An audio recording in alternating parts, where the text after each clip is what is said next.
ठाकुरों के गुस्से को शांत करने की कोशिश में जुटी बीजेपी। एक और ठाकुर उम्मीदवार को दिया टिकट। यूपी में अभी 2 और सीटों पर तय होना है उम्मीदवार। ठाकुरों के गुस्से को शांत करने की कोशिश में बीजेपी जुटी हुई है। दरअसल पश्चिम यूपी में क्षत्रिय समाज बीजेपी में अपनी हिस्सेदारी घटने के बाद से ही नाराज है और उसने बीजेपी के खिलाफ वोट नहीं देने का अभियान तेज कर दिया है। इसके बाद से ही बीजेपी बैकफुट पर आ गई है और ये पार्टी का लिस्ट में भी दिखाई दे रहा है। पार्टी ने आज 2 और उम्मीदवारों के नाम यूपी से तय किए हैं, जिसमें एक टिकट क्षत्रिय समाज को दिया गया है। फिरोजाबाद से ठाकुर विश्वजीत सिंह मैदान में होंगे। इसके अलावा देवरिया सीट से शशांक मणि त्रिपाठी को चुनाव लड़ने का मौका दिया गया है। फिरोजाबाद से ठाकुर विश्वजीत सिंह को मौका दिए जाने को लेकर ठाकुरों की नाराजगी दूर करने की कोशिश के तौर पर देखा जा रहा है। गाजियाबाद से वीके सिंह का टिकट काटे जाने और पश्चिमी यूपी से सर्वेश सिंह के अलावा किसी अन्य ठाकुर को मौका न दिए जाने से समुदाय में नाराजगी थी।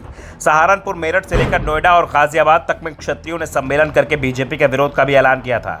इसके बाद ही बीजेपी ने मैनपुरी से ठाकुर जयवीर सिंह को उतारा और अब फिरोजाबाद से ठाकुर विश्वजीत सिंह को टिकट दिया गया है। दरअसल बीजेपी ने जो सूची जारी की है उसमें यूपी के अलावा पश्चिम बंगाल, पंजाब और महाराष्ट्र से भी उम्मीदवार घोषित किए गए हैं। पश्चिम बंगाल की डायमंड हार्बर लोकसभा सीट से अभिजीत दास को उम्मीदवार बनाया गया है। महाराष्ट्र की सतारा सीट छत्रपति उदयन राजे भोसले को उतारा गया है।